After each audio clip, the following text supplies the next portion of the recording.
Vamos pensar agora no algoritmo do Bubble Sort, ou ordenação por flutuação. É um algoritmo bastante simples para escrever, mas que infelizmente a performance dele não é tão boa quanto a dos demais que a gente está vendo nesse módulo. Então ele está aqui também mais por fins didáticos e de treino de escrita de algoritmo. O fundamento dele é o seguinte: a gente vai partir, como sempre, de um array qualquer, uma sequência de números que a gente gostaria de colocar em ordem crescente. Eu vou usar o mesmo exemplo dos outros vídeos. E aí a gente vai fazer comparações par a par. Eu vou olhar para esse primeiro par aqui e ver se eles estão em ordem ou não. Simplesmente esse par. 10 é menor do que 20? 10 é menor do que 20. Então, em relação a esses dois números, eu não tenho o que fazer e essa comparação não vai fazer nenhuma diferença. Não vai produzir nenhuma mudança no vetor. Mas aí na sequência eu vou comparar o próximo par, o 5 com o 20. E aqui sim eu vou ter alguma mudança para fazer, porque o 5 em relação ao 20 está na posição errada. Certamente o 5 deveria estar à esquerda do 20. Então eu vou permutar esses dois números, trocar simplesmente um pelo outro, e enquanto o resto do vetor permanece da mesma forma. E a gente segue o mesmo procedimento para os demais pares. Então, entre o 20 e o menos 1, eles estão em ordem? Não estão. Então, eu deveria colocar menos 1 e 20, enquanto o 10, o 5 e o 2 permanece a mesma coisa.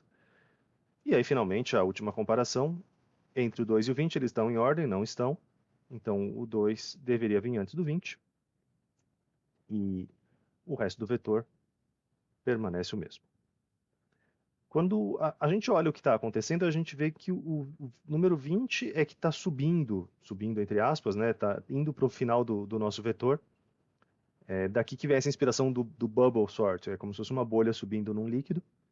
E ele vai fazer isso, o método vai fazer isso um número de cada vez. Então, nessa primeira passagem, a gente percorreu todo o vetor para conseguir levar um dos números em direção à última posição.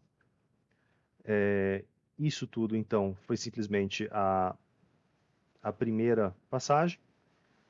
E aí, a gente vai repetir esse mesmo algoritmo algumas vezes, esse mesmo passo a passo.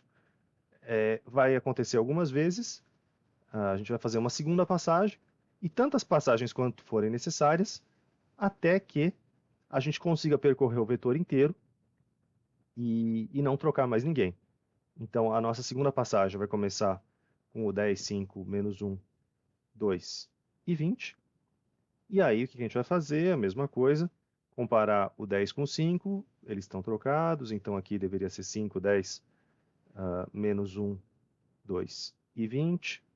Comparar 10 com o menos 1, eles estão trocados, então deveria ser menos 1, 10 e os demais permanecem. E assim por diante, aqui seriam 20. Menos 1, 10. Agora a gente compara o 10 com o 2, eles também estão trocados, então aqui 2, 10 e 20, menos 1 e 5. E aí a última comparação entre o 10 e o 20, nada acontece, não trocamos ninguém. 5 menos 1, 2, 10, 20. Então, ao final da segunda passagem, foi o número 10 que flutuou até a sua máxima posição, que é a penúltima. E aí a gente teria que fazer outras passagens até terminar de ordenar o nosso vetor. Esse é o fundamento do algoritmo do Bubble Sort, ordenação por flutuação. E a gente consegue já sentir que ele é um pouco menos eficiente que a ordenação por seleção, porque a ordenação por seleção a gente procura diretamente qual é o menor número, poderia ser o maior também, se a gente fizesse ao contrário, mas a gente procura diretamente qual que é o menor de todos e faz uma troca só. E aqui não, a gente, para cada número, a gente tem que fazer uma sequência de trocas, ao mesmo tempo que a gente está também procurando é, esse, procurando indiretamente esse maior número. Então, isso é uma das coisas que explica por que a performance do método não é tão boa, mas em todo caso a gente vai partir agora para a implementação computacional dele. Agora da implementação computacional do algoritmo do Bubble Sort. A gente vai partir de um arquivo que já tem os mesmos fundamentos dos vídeos anteriores, Então eu vou reutilizar a mesma função escreve vetor, que é só uma sequência de printfs de cada um dos elementos do vetor. E eu já pré-defini também o mesmo vetor que a gente está usando nesses exemplos, já está criado aqui. Similar ao que a gente já fez anteriormente, a gente vai criar uma função do tipo void, então é uma função que não retorna, porque ela altera o próprio vetor, e ela também tem os mesmos argumentos de tamanho do vetor e o vetor que vai ser ordenado e o seu tamanho. E a gente vai printf vetor antes no início, e a gente vai escrever na tela o vetor, vetor tamanho. A gente vai chamar a função que faz de verdade a ordenação, vetor tamanho. E por fim, a gente vai reaproveitar isso aqui, vetor ordenado. Vai ser a mesma função escreve vetor com os mesmos argumentos, né? O vetor vetor foi alterado. Ok, vamos partir agora para a implementação da nossa função bubble sort. Essa função tem algumas similaridades com os algoritmos anteriores, especialmente pelo fato de que a gente tem que fazer algumas trocas de números de posição. Então, uma parte da lógica a gente faz parecido, mas a gente acaba trocando números vizinhos, né? Ela também tem uma similaridade pelo fato de que a gente precisa ter um for para percorrer o vetor, mas ela tem uma diferença que é o fato de que a gente não sabe quantas passagens a gente vai fazer. Se o vetor já está quase ordenado e a gente fez uma troca simplesmente e ele já ficou em ordem, a gente deveria encerrar o algoritmo nesse momento. Então, o número de passagens ele é a priori desconhecido e é isso que sugere que o nosso loop principal nesse programa vai ser um while trocou igual a 1. Então eu vou ter uma variável trocou que vai ser inicializada com 1, vai ser inicializada com 1 para que a gente possa entrar nesse while em algum momento. Mas eu já vou mudar o valor dela logo aqui no começo. Eu vou admitir que, admitindo que ainda não houve uma troca na procura que vamos começar. Então, ela está com 1 aqui para a gente poder entrar no while, mas aí que a gente vai ver se para aquela passagem teve uma troca ou não. E aquela passagem é percorrer elemento por elemento do vetor, menor do que n, e mais. Então eu vou precisar também declarar esse contador i. E aí eu vou fazer comparações par a par. O elemento i com o elemento i mais 1. Então as minhas comparações vão ser do tipo vi.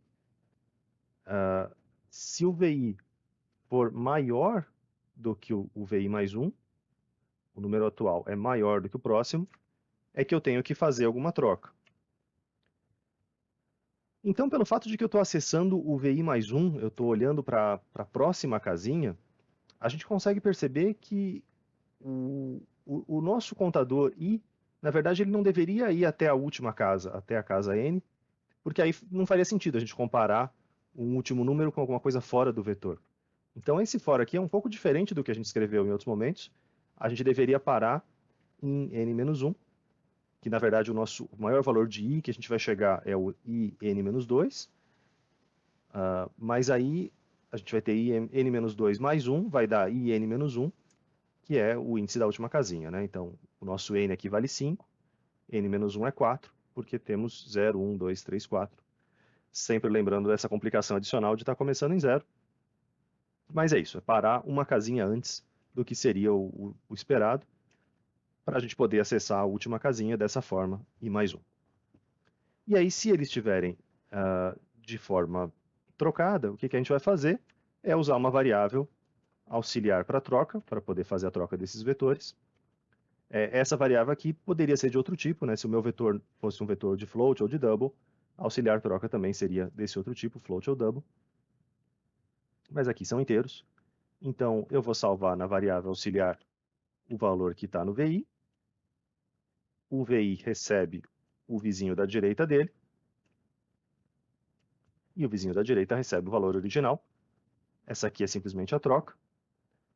E a parte importante é a gente fazer trocou, recebe 1. Então, basta ter uma troca no meu programa, uma troca em cada loop i, uma troca em cada percorrida do vetor, que essa variável trocou vai ter o seu valor acionado para 1. E óbvio, se teve mais trocas, o valor de trocou vai continuar igual a 1. O importante é que ele seja acionado para 1 pelo menos uma vez. E aí, depois de cada passagem, eu vou escrever o vetor.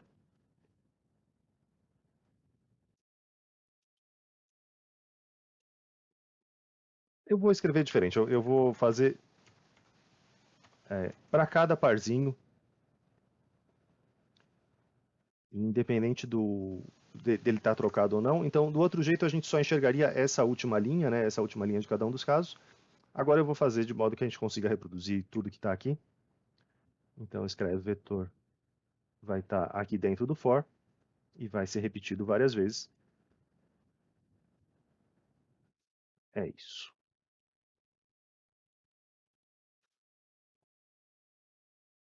Para variar, eu escrevi errado aqui. Aqui deveria ser, escreve vetor vin. Obviamente são os nomes dele dentro da função. Então, a gente comparando aqui, o vetor no início era o 10, 25, menos 1 e 2. Na primeira passagem, ele está fazendo essa primeira comparação e não está trocando nada. Então, a gente vai ter exatamente isso. Depois, eu vou ter o 20 aqui lentamente flutuando da mesma forma que acontecia aqui, que o 20 estava se deslocando em relação à parte de cima. A gente vê esse mesmo processo, o 20 aqui se deslocando, depois o 10 vai se deslocando, e a mesma coisa vai acontecer com os outros números, o 5 vai subir, e aí no final das contas, a gente vai ter algumas passagens só para... Percebe que aqui no final ele já não está mudando mais nada, mas ele precisa realmente percorrer para ver se está todo mundo em ordem, pelo menos dessa implementação que eu estou fazendo, o que também contribui um pouco para a baixa eficiência desse algoritmo. Esse, então, é a ordenação do tipo bubble sort, que é fácil de programar, mas não tão performática assim.